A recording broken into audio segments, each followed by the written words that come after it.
What would you do if, at the age of 19, you found yourself pregnant and your parents told you to either abort the baby or leave the house?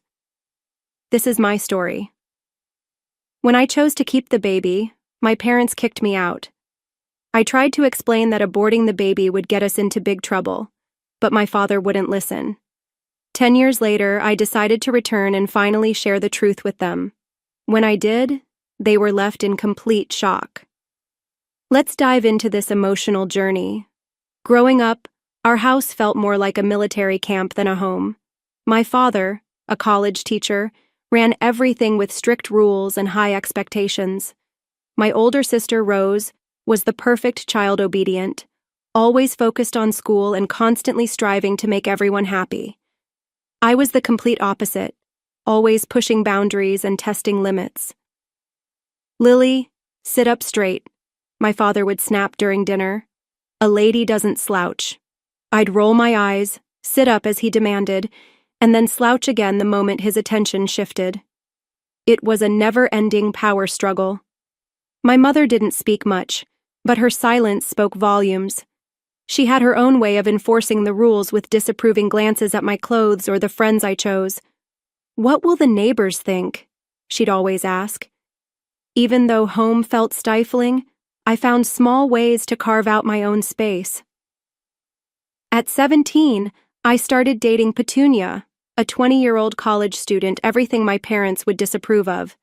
We kept our relationship secret, meeting whenever we could. For a while, it felt like I was finally gaining some control over my life. I even had plans to go to college to escape my parents' rigid grasp, but life, it seemed, had other plans.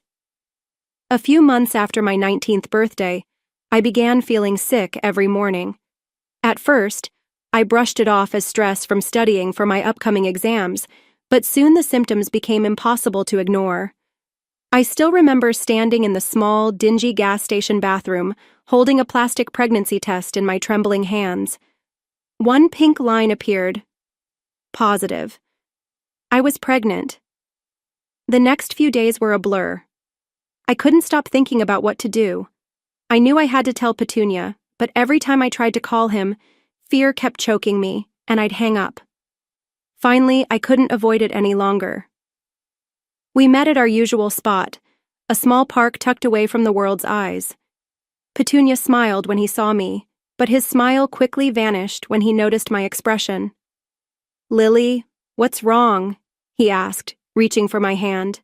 I pulled away, wrapping my arms around myself, unable to hold it together. "I'm pregnant," I blurted out, the words tumbling out of my mouth like a confession. The silence that followed hung heavy in the air. Petunia's face cycled through emotions, shock, disbelief, and finally fear. "Are you sure?" he asked, his voice trembling slightly. I nodded, tears welling up in my eyes. I took 6 tests, and they were all positive.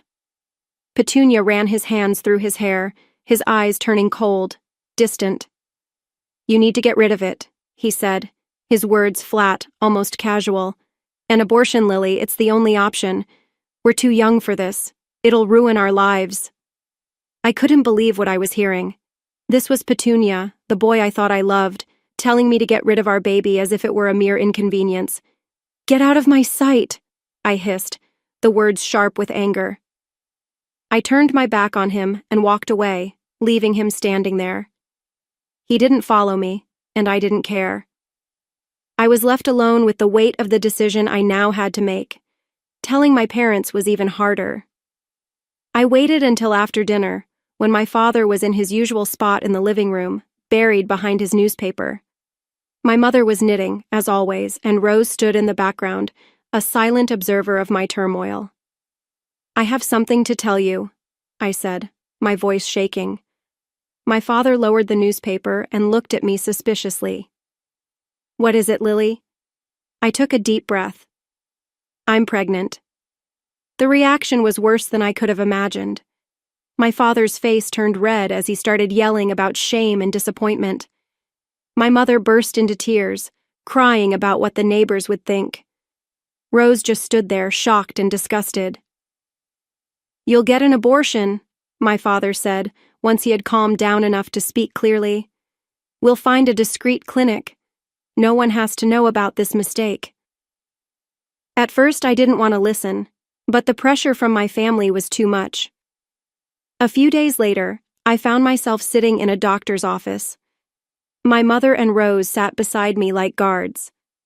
The doctor, a kind woman in her 50s, looked over my charts with a frown. Then she looked up at me, her eyes full of concern. "Lily, I need to tell you something important," she said gently. "Because of your medical history, if you have an abortion, there's a high chance you may never be able to have children again." Her words hit me hard. Never be able to have children again. Suddenly the choice was clear. "No," I said, my voice stronger than I expected. "I'm not doing it. I'm keeping the baby." My mother gasped, and Rose rolled her eyes, but I stood my ground. The drive home was tense and silent. When we walked through the door, my father was waiting, expecting news. "Well?" he demanded. "She wouldn't do it," my mother spat, frustrated. "After everything we've done for her," my father said, his face twisted with anger. He took a deep breath and then spoke, his voice cold and final. "Get out, pack your things and leave this house. You're no daughter of mine. I won't have you embarrassing this family with your condition," my father said, his voice cold. My mother nodded in agreement, her eyes hard. "You heard your father. Go." Rose just stood there, silent and judgmental. Tears ran down my face as I rushed to my room, grabbing some clothes and throwing them into a bag. As I headed for the door, my father's voice stopped me one last time. "And don't think about coming back. As far as we're concerned, you're dead to us." The door slammed behind me with a sound that felt final and devastating. I was alone, pregnant, and homeless. In desperation, I called the only person I thought might help, my Aunt Kelly. She and Uncle Scott had always been the outcasts of the family, living in another state and rarely talking to my parents. "Lily, what's wrong, sweetie?" Aunt Kelly's voice was warm and concerned. Through tears, I explained everything. There was a long pause after I finished. "Where are you now?" she finally asked. "Outside our house? They kicked me out." Another pause. "Stay right there. We're coming to get you." The drive to Aunt Kelly and Uncle Scott's house was long, but it gave me time to think about everything that had happened. Their house was small but cozy. As soon as we arrived, Aunt Kelly fussed over me, making sure I ate something, while Uncle Scott carried my bag to the spare room, which would now be mine. "It's not much," he said, placing the bag down, "but it's yours for as long as you need it." I looked around the small warm room and felt a lump in my throat. "It's perfect," I whispered. The next few weeks were a blur of doctor's appointments, talking about my future, and getting used to my new life. One evening at dinner, Aunt Kelly spoke up. "We've been thinking," she said. "We want to help you continue your education." I looked up from my plate, surprised. "What do you mean?" Uncle Scott leaned forward. "We've saved some money over the years. We never had kids of our own, so we want to use it to help you go to college." I was speechless. After everything that had happened, the idea of going to college felt impossible. "I don't know what to say." "Say yes," Aunt Kelly smiled. "We believe in you, Lily. This baby doesn't mean the end of your dreams." With their support, I enrolled in a local community college, majoring in business management. It wasn't easy juggling classes, doctor's appointments, and the challenges of pregnancy, but I was determined to make it work. I also found a job as a waitress at a local restaurant. The owner, Evelyn, was a kind woman who understood my situation and was flexible with my hours. It wasn't much, but it helped me save for the baby and contribute to Aunt Kelly and Uncle Scott's household. The day my son was born was the most terrifying and beautiful day of my life. After hours of labor, I held him in my arms, amazed by his tiny fingers and toes. Aunt Kelly and Uncle Scott stood nearby, smiling proudly like grandparents. "What are you going to name him?" Aunt Kelly asked softly. I looked down at my son, peacefully asleep in my arms. "Jonquil?" I whispered. It means God is my judge. Because no matter what anyone else thinks, I know I made the right choice. As I adjusted to being a mother, juggling a newborn with college classes and work, I often thought about my parents and Rose. Did they know about Jonquil? Did they regret what they had done? But I pushed those thoughts aside. I had a new family now, one that accepted and loved me unconditionally. One day, during a rare break, I was scrolling through social media when a post caught my attention. It was from Rose. My heart skipped a beat as I read it. Excited to announce that Petunia and I are engaged. Can't wait to start our life together. The photo showed Rose smiling, her arm around Petunia, the same Petunia who had abandoned me and our child. They looked so happy, as if nothing had ever happened. A wave of emotions hit me. Anger, hurt, betrayal. But then I looked over at Jonquil, peacefully playing in his crib, and I realized something important. I didn't need their approval. I didn't need their love. Everything I needed was right here. The years flew by in a blur of diapers, textbooks, and late-night study sessions. My last semester was especially tough. I was taking extra classes to graduate on time, still working at the restaurant, and taking care of an energetic 5-year-old. Graduation day was filled with emotions. As I stood in line to receive my diploma, I looked into the crowd and saw Aunt Kelly and Uncle Scott beaming with pride. Jonquil sat on Uncle Scott's shoulders, waving excitedly whenever he caught my eye. The real surprise came later at the graduation party Aunt Kelly and Uncle Scott threw for me. While we were celebrating, Evelyn, my boss from the restaurant, pulled me aside. "Lily, I have an offer for you," she said with a smile. "I'm looking for a new restaurant manager, and I think you'd be perfect for the job." I was stunned. Me? But I've only been a waitress. Evelyn waved off my doubt. "You've been so much more than that. I've seen how you handle tough customers, how you organize the staff, and how you've balanced work, school, and motherhood. That's the kind of dedication and skill I need in a manager." It felt like a dream come true, a steady job with better pay and regular hours. It was exactly what Jonquil and I needed to start our new life. The next few years were full of positive changes. I threw myself into my new role at the restaurant, learning everything I could about management and business. Jonquil started school and grew into a smart, curious boy who loved to read and play baseball. It was at one of Jonquil's Little League games that I met Frank. He was there with his son Tyler, who was playing on the other team. We started talking, and I was instantly drawn to his kind eyes and easy laugh. "Single dad?" I asked, noticing he was alone. He nodded, a sad smile crossing his face. "Widower, actually. Tyler's mom passed away when he was a baby." My heart ached for him. "I'm so sorry. That must be hard." "It is," he admitted, "but we manage. How about you? Single mom?" I laughed softly. "Is it that obvious?" Our relationship developed slowly. We were both cautious, having been hurt before, and with our children in the picture, we didn't rush things. But as months passed, I found myself falling for Frank. He was kind, patient, and Jonquil adored him. A year after we met, Frank proposed. It wasn't anything dramatic, just a quiet moment in his backyard with our boys playing nearby. Our wedding was small and intimate, with only close friends and family. As I walked down the aisle with Jonquil proudly by my side as the ring bearer, I caught Aunt Kelly's eye. She was crying, but her smile was radiant. Life with Frank, Jonquil, and Tyler soon settled into a comfortable rhythm. A couple of years after our wedding, we were blessed with another addition to our family. Our daughter Betty was born on a warm spring morning. As I held her in my arms with Frank, Jonquil, and Ty gathered around the hospital bed, I felt a sense of completeness I had never known before.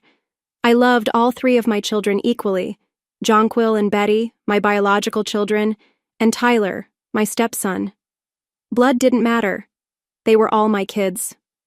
One evening, Aunt Kelly was over helping with the kids when we were startled by a familiar voice coming from the TV. There, larger than life, were my parents. My father stood at a podium, waving to a cheering crowd. The ticker at the bottom of the screen read, "Adam Johnson announces his candidacy for mayor." My heart nearly stopped. It had been years since I had seen my parents, even if only on a screen. My father looked older, his hair grayer, but his eyes still had that same stern, determined look I remembered so well. As we watched him speak about family values and moral integrity, Aunt Kelly's face twisted with anger. "Hypocrites!" she spat, her voice shaking with fury. I turned to her, shocked. "Aunt Kelly?" She took a deep breath, her eyes never leaving the screen. "There's something you need to know, Lily. Something they've kept hidden for years." "What?" I asked, confused. What she told me next shook me to my core. Many years ago, before Rose and I were born, my parents had their first child, a boy. But he was born with severe physical disabilities, without legs. Instead of loving and caring for him, they left him at the hospital, too afraid that he would embarrass them. I felt a whirlwind of emotion, shock, disbelief, and a deep sadness for the brother I never knew. "Why didn't you tell me sooner?" I asked Aunt Kelly, my voice shaky. Her eyes filled with tears. "I'm sorry, Lily. I should have, but after what your parents did to you, I didn't want to add to your pain." That night, after the kids were in bed, I made a decision. I needed to find my brother. With Frank's support, we hired a private investigator. Weeks went by, and finally, we had a lead. My brother was alive, and against all odds, he had thrived. He was a successful writer, married with kids of his own. He had been adopted by a wealthy family that had given him every chance to succeed. Meeting him for the first time was surreal. Even though he looked different, I could see parts of myself in his face. His name was Larry, and he greeted me with a warm smile and open arms. "I always knew I had a biological family out there somewhere," he said softly. "I just never thought I'd find a sister." Over the next few months, Larry and I became close. I introduced him to my family, and he welcomed us into his. His wife, Julia, coincidence that made me laugh, and their 2 children became part of our extended family. 22 years had passed since the day my parents kicked me out. Life had moved on, bringing both joy and sorrow. My oldest, Jonquil, was now 20 and had just started college on a baseball scholarship. I couldn't have been prouder of the man he was becoming. One lazy Tuesday afternoon, I was scrolling through news articles when a familiar face caught my eye. It was my father, looking older but still carrying that same air of self-importance. The headline read, "Mayor Adam Johnson discusses family values, an exclusive interview." Curiosity got the better of me, and I clicked on the video. For a few minutes, I listened as my father talked about the importance of family and moral values. Then the interviewer asked about his children. My father's face softened into what I knew as his public sympathy look. "I have one daughter, Rose. She's the light of our lives. Tragically, we lost 2 of our children. The pain never goes away, but it's made our family stronger." For days, I seethed with quiet rage. How dare they? How dare they erase me and Larry pretending to be tragic, sympathetic figures? Almost as if fate was stepping in, Larry called. "Lily, guess what? I'm doing a book signing in our hometown next week. It would mean the world to me if you could come." I wouldn't miss it for the world, I told him, a plan already forming in my mind. The following week, I found myself back in the city where I grew up. As I walked through the familiar streets, memories came rushing back, some good but many painful. I pushed them aside, staying focused on what I needed to do. The book signing was being held in the grand ballroom of the city's most prestigious hotel. As I entered, I realized Larry hadn't been exaggerating. Half the town seemed to be there. Local celebrities, business leaders, and politicians were all mingling, waiting for the event to start. And there, in the front row, sat my parents and Rose. My father, now the mayor, looked every bit the part of a distinguished politician. My mother, elegantly dressed, smiled and nodded at people she knew. Rose sat beside them. They hadn't noticed me yet. I found a seat near the back, my heart pounding so loudly I thought everyone could hear it. Larry rolled onto the stage in his wheelchair to loud applause. He looked confident and comfortable in the spotlight. As he began talking about his book and his life, I saw my parents nodding, trying to look sympathetic. "I was born with a severe disability," Larry said. "No legs and other health issues. My biological parents abandoned me at the hospital, unable or unwilling to care for me." I watched my father closely, but his expression didn't change. No recognition, no shame, just the practiced look of a politician showing concern for someone else's story. "It's a sad story," Larry continued, "but I was lucky. I was adopted by a wonderful family who gave me every opportunity to succeed. Still, I always wondered about my birth family, who they were and why they gave me up." The room was completely silent. Everyone focused on Larry as he spoke. My heart raced, knowing the moment that would change everything was coming. Then Larry smiled, his eyes sparkling with a mix of humor and determination. "But that's not the end of my story," he said. "You see, I found my family. My sister, Lily, is here today." He turned toward me, extending his hand. "Lily, would you join me on stage?" A gasp spread through the audience as I stepped into the spotlight. Many faces showed recognition. After all, I had grown up in this town. But the most dramatic reactions were in the front row. My parents' faces went pale, their expressions shifting between shock, fear, and realization. Rose looked like she had seen a ghost. They knew their carefully built image was about to fall apart. My parents stood quickly, clearly planning to make a fast exit, but I wasn't about to let them escape the truth again. "Mom, Dad, please stay," I called out, my voice echoing through the now silent room. "I think it's time we had an honest conversation, don't you?" My parents froze, trapped by the eyes of the entire audience. Slowly, reluctantly, they sat back down. I took a deep breath. "Many of you knew me growing up. You knew my family, but there's a lot you didn't know, a lot that's been hidden for far too long." And then I told them everything. How my parents had abandoned Larry at the hospital because they were ashamed of his physical differences, how they had hidden his existence, building their reputation on lies. And then history repeated itself, I continued, my voice growing stronger. When I got pregnant at 19, they didn't offer support or understanding. They demanded I have an abortion, even though doctors warned it could leave me infertile. When I refused, they kicked me out, pregnant, alone, and abandoned, all to protect their perfect image. Gasps and whispers spread through the crowd. I saw people's disgusted looks aimed at my parents, who seemed to shrink in their seats. "For years, I've heard them talk about family values and morality," I said, my voice full of emotion. "But their actions tell a different story. They abandoned 2 of their children when we needed them the most. They erased us from their lives to keep up their perfect image." The room erupted into chaos. People were shouting, some at my parents, others at each other. Journalists, who had come for a simple book signing, were now furiously taking notes or speaking into their phones. In the midst of the uproar, I locked eyes with my father. The man who had once seemed so powerful in my childhood now looked small and defeated. My mother was openly crying, and Rose sat frozen, her face a mask of shock and confusion. In the days that followed, the story blew up. It was all over the local news, then the national news. My father's political career crumbled overnight. The man who had preached integrity and family values was exposed as a hypocrite. His position as mayor became untenable, and within a week, he resigned, citing personal reasons. But everyone knew the truth.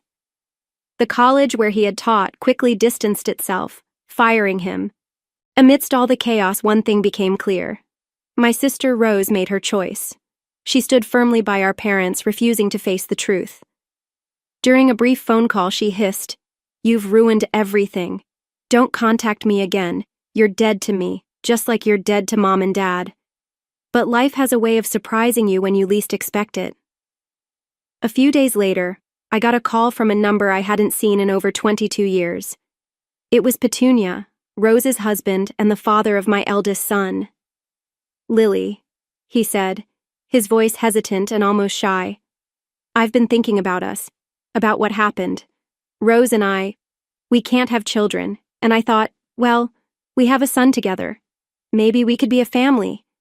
I couldn't help but laugh bitterly. Petunia, you made your choice 22 years ago.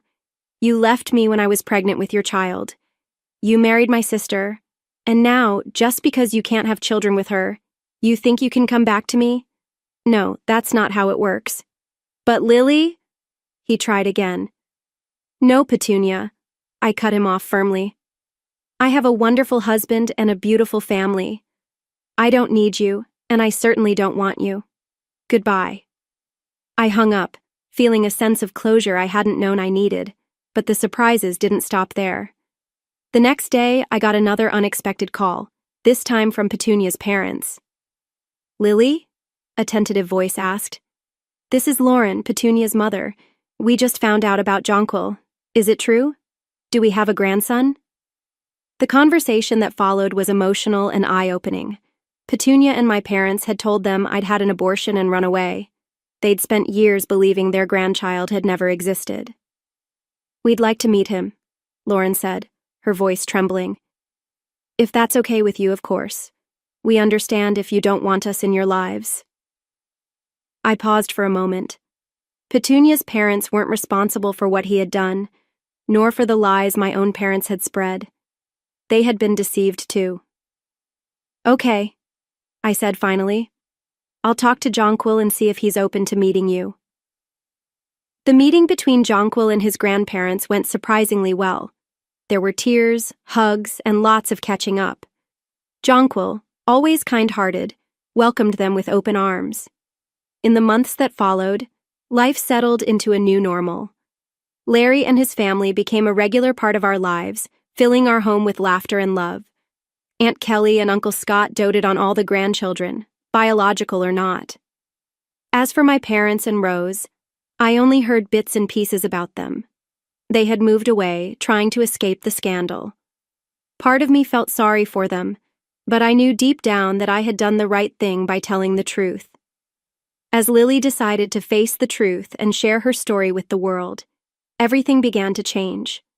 All the secrets were exposed, and her family had to deal with the consequences of their past mistakes. Lily's story is a powerful testament to the strength of truth and the courage to stand up against family secrets and deceit.